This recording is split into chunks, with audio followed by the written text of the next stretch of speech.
Cancer के लिए, tumour के लिए, सिस्ट के लिए, ये सारे सवाल कल पूछे थे इससे जुड़े हुए, तो मैं इसको थोड़ा सा टच करता हूँ। मैं कुछ कैंसर के नाम लूंगा: blood cancer, breast cancer, lung cancer, colon cancer, liver cancer, heart cancer. तो इनमें से कौन सा ऐसा कैंसर है जो अटपटा लग रहा है, यार ये तो सुना नहीं कभी, हार्ट तो कभी सुना नहीं। कैंसर ब्रेन में हो सकता है, कैंसर लंग में हो सकता है, स्टमक में भी कैंसर हो जाता है, हार्ट में कैंसर नहीं होता। कोई अगर आपके आगे बोले यार डॉक्टर ने मुझे बोला है मुझे हार्ट में कैंसर हो गया, आपको एकदम से हंसी छूट जाएगी, क्योंकि आपको पता है ये क्या बोल रहा है, ये तो अटपटी सी बात बोल रहा है। लेकिन एक लॉजिकल सवाल है, अगर ब्रेन में हो सकता है, बॉडी के हर अंग में हो सकता है, तो हार्ट में कैंसर क्यों नहीं हो सकता? इस सवाल के जवाब के अंदर छुपा है राज की कैसे कैंसर से हम अपने आप को प्रोटेक्ट करें। राइट, कैंसर होना और हो गया तो कैसे उसको रिकवर करें। नाउ होता क्या है कि ब्लड वेसल है, उस ब्लड वेसल में धीरे धीरे ब्लॉकेज हो रहे हैं, और ब्लॉकेज जब पूरी तरह हो जाता है तो उसके आसपास से जितने भी सेल्स हैं उनको फूड ऑक्सीजन नहीं मिलेगा, दे विल डाई। जब वो मर जाते हैं तो वो अगर स्किन के पास है तो वो काले काले लगते हैं, this means those are dead cells. तो वहां पे सेंसेशन खत्म हो जाएगी या यहाँ वहां पे पेन आने लगेगा, इन दोनों में से कुछ ना कुछ होगा, डिपेंडिंग ऑन कि वो सेल्स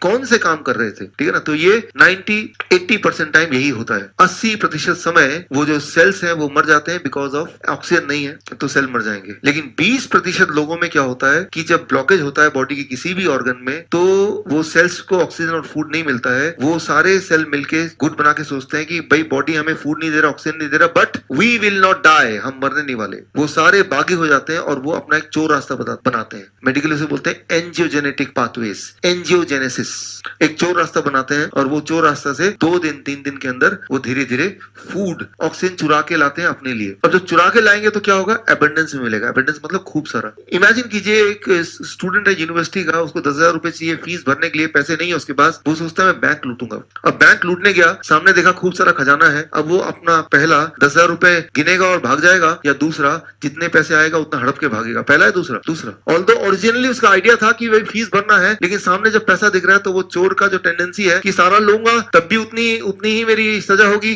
पकड़े गया तो, और अगर 10,000 लूंगा तब भी उतनी। That is the tendency of thief, चोरी का, जब कोई कंट्रोल ही नहीं है। राइट, ठीक उसी तरह से जब ओवर सप्लाई होता है फूड एंड ऑक्सीजन का, तो वो सारे सेल्स ग्रो होने लगते हैं बड़ी तेजी से। उसे क्या बोलते हैं हम? ट्यूमर। ट्यूमर कैसे होता है? या तो सेल डेड हो जाएंगे ब्लॉकेज होने के बाद, या ओवर ग्रो करेंगे, दो ही चीज। तो ब्लॉकेज के 2 रिपरकशन होते हैं, either the cell become dead और cell multiply very quickly. Cell become dead in 80% of the cases and cell grows more quickly in 20% of the cases. That is why cancer death is 20%, right, in humans.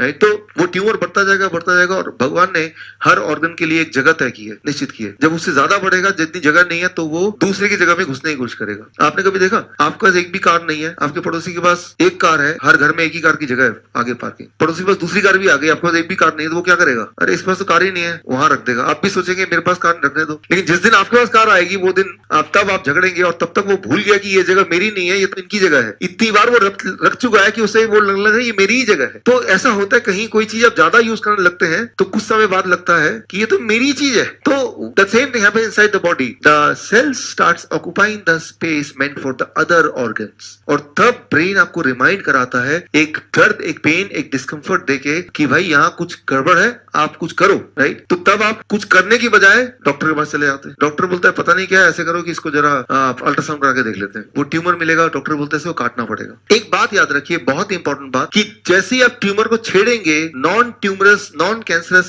Tumour will convert into cancerous tumour. 66% chances बढ़ जाते हैं उसको cancer में convert होने को। जैसे ही छेड़ेंगे, वो जो ट्यूमरस सेल है वो हड़बड़ी में वो क्या करेंगे, स्प्रेड होने के लिए इधर उधर भागेंगे, जिसे हम बोलते हैं कैंसर। ट्यूमर अगर लगातार कई जगह पे फैल रहा हो, दैट इज कॉल्ड कैंसर। सो कभी भी ट्यूमर है तो छेड़ना नहीं है उसको। छेड़ना मींस ट्यूमर था, उसको कैंसर बना रहे हैं, तो ट्यूमर को काटना, उसको निकाल के फेंकना, मतलब आप ट्यूमर को कैंसर में कन्वर्ट करने का रास्ता बना रहे हैं। That is very very important. तो जो लोग बोलते हैं बायोप्सी कराने के बाद, बायोप्सी वर्ड याद रखिए, ये कभी भी मत कराइए, वो है कि अपने को खुद ही ट्रैप में फंसाना। लेकिन हाँ, ट्यूमर से कैसे बचें, वो ट्यूमर जो बढ़ गया उसको डिसॉल्व कैसे करें। एक बात याद रखिए, कोई भी चीज जो बॉडी बनाता है तो बॉडी के पास ताकत है उसे डिस्ट्रॉय भी कर सकते। ट्यूमर अगर बॉडी ने बनाया है तो body, thank you friends, tumour अगर बॉडी ने बनाया है, स्टोन अगर बॉडी ने बनाया है, तो उसके पास ये ताकत भी है, ये टूल भी है, उसे डिस्ट्रॉय कर सकता है, हर बार कर सकता है।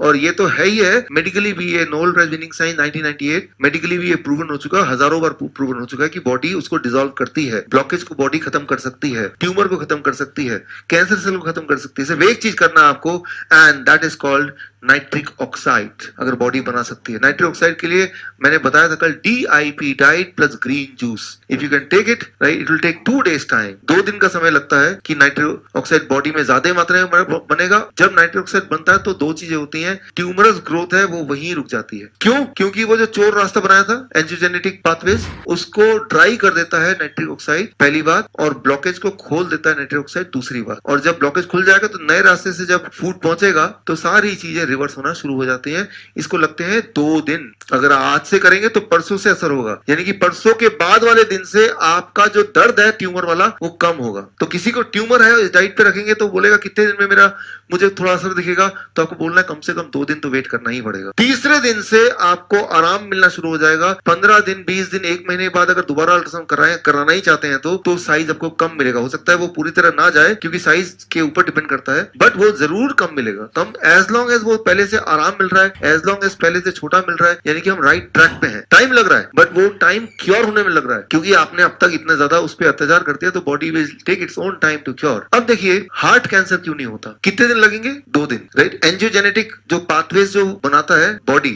नकली रास्ता, चोर रास्ता, उसके लिए भी 2 दिन लगते हैं बॉडी को। लेकिन आपके हार्ट के मसल्स 2 दिन बिना फूड के वेट नहीं कर सकता। आपके हार्ट के मसल्स ज्यादा से ज्यादा 20 मिनट वेट कर सकता है, after that it has to die. तो हार्ट के केस में कैंसर होने से पहले ही वो हार्ट अटैक से इंसान मर जाता है। तो हार्ट के पास लग्जरी नहीं है कि वो कैंसर से मरे, उससे पहले वो हार्ट डिजीज से मर जाएगा, हार्ट अटैक से मर जाएगा। तो ऐसा नहीं कि हार्ट कैंसर नहीं होता, लेकिन हार्ट कैंसर होने के लिए हार्ट को इंतजार करना पड़ेगा कि वो इंजीनियर रास्ता बनेगा, फिर फूड आएगा, ओवर कंजम्पशन होगी, तब ट्यूमर बनेगा, वो एक लंबा समय है। तो उससे पहले ही हार्ट के cells they die within few minutes and that we call as heart attack. तो आप हार्ट कैंसर नहीं सुनेंगे बिकॉज हार्ट कैंसर होने के लिए तो समय चाहिए, पहले ही हार्ट अटैक हो गया, वो नौबत ही नहीं आई कभी। लेकिन इस पूरी कहानी से ये बात आपको पता चल गई, चाहे वो कैंसर हो या हार्ट डिजीज हो, दोनों का जो कॉमन कॉज है what is that? That is the blockage. Blockage हुआ तो ही दोनों चीज हुई। और ब्लॉकेज कब होता है? जब इन्फ्लेमेशन है या चिपचिपाहट है आपके ब्लड वेसल में, तब कोई भी चीज जाएगी तो वो चिपकेगी and that causes the blockage. तो मेन गोल है कि ब्लॉकेज को हटाना है। आपने देखा